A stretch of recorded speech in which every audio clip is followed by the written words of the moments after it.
Fox has hit a new low on their NASCAR coverage, with fans all over Twitter complaining. Usually I don't spend too much time caring about the quality of the TV broadcast, but Sunday's race at Talladega really stood out for A, how bad the direction was, and B, how many commercials there were. I understand the network has to recoup some of the $1 billion they pay NASCAR, but this is becoming insufferable to watch. In a normal race, we can kind of overlook it sometimes, but on a plate track, anything can happen at any moment, and the fans want to be able to see it live. TV missing key moments to viewers at home would be like if NASCAR started tearing out the scoring pylons at tracks. I mean, it's unthinkable. Okay, never mind, moving on. I know the TV director can't predict what's going to happen, no one has that superpower, but they consistently show the wrong things at the wrong times, and having too many commercials means there's been more wrecks during commercials than even in previous years. It is getting crazy. It seems like every week something exciting or race-altering happens during a commercial. Because a lot of these races can sometimes get stale and boring, for the broadcaster to miss the things that do happen, it does a disservice to the fans watching at home. For example, in this race, the team spent the first two stages running 7 miles an hour off the pace because they finally figured out that stage cautions are dumb, and knowing when the cautions will fall kills fuel strategy entirely. I think the booth did a fine job explaining what was going on, but they're not helped at all by the direction.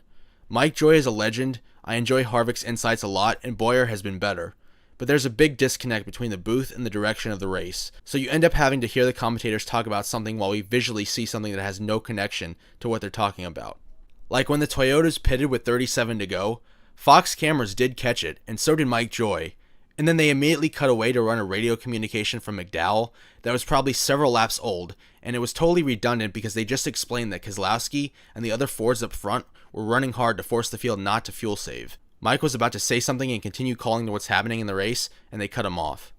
I think back to the Daytona 500 this year, when they ran a whole 2-minute Wendy's ad with 20 laps to go with DJ Khaled, I think it was. 20 laps to go in the Daytona 500, and we have to see that for laps on end instead of the race. I'm sure Wendy's paid a pretty penny, but man, it's terrible. But NASCAR's always been a vehicle for advertising, no pun intended. It's little things like this that come across as incredibly awkward and almost cringeworthy. I'm not going to sit here and say I have a degree in video production. This is just a pokey YouTube channel after all, and I'm sure producing any live sporting event is hard, but NBC, for all their misfiring sometimes, doesn't really have weird moments like this often. Then on the final lap, they didn't get a good angle of the enormous wreck, which is pretty hard to believe considering it was in the tri-oval and you'd think there'd be cameras everywhere, but I guess there aren't, another symptom of these companies trying to spend the least amount of money possible on the production of these races. The thing is, though, they've had the same TV director for Fox since 2001, and their coverage was solid back then, so I don't think it's necessarily his fault, although he is in charge. There are some stylistic choices that I don't agree with, namely the awful zoom that they always do, and the overuse of the onboard cameras and the blimp cam. We can go back to the example last year during the All-Star race, when Bowyer is trying to explain something, he even tells the production team to follow what he's saying, and they still changed what's been shown on TV, much to his dismay. I don't really know how to fix it other than simplify the camera angles. They really overdid the drone cam in this race. And also, talk about more drivers than just the ones that are either running in the top 3 or quote-unquote popular. If you're not driving for Hendrick, not counting Bowman, the 11 car, the 12 car, or 2311, good luck getting anyone on the TV to care about your existence. NASCAR and its TV partners have their 4 guys they talk about, and then we sit back and wonder why NASCAR drivers have no personality these days. There's plenty of interesting stories and cool guys, they just run 28th so no one really cares. But I guess that's to be expected, honestly.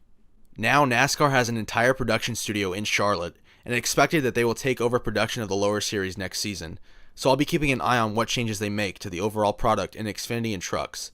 And let's not get started on Fox's coverage of the truck series because that's a different can of worms. It's been said that they want to have the commentators call races remotely, which Fox already does for trucks, and it's been horrible for the product. Hopefully these things get sorted because the fans who have continued to stick around through NASCAR's fall in popularity deserve something good. Between this nonsense and the scoring pylon fiasco, being an old classic NASCAR fan in 2024 is like an exercise in how many times someone can be kicked before they finally have enough. Let me know what your thoughts are below. I'm sure some of you guys out there have a lot to say about the downward trend Fox has been on in their coverage lately. Make sure to like and subscribe, and I'll see you in the next video.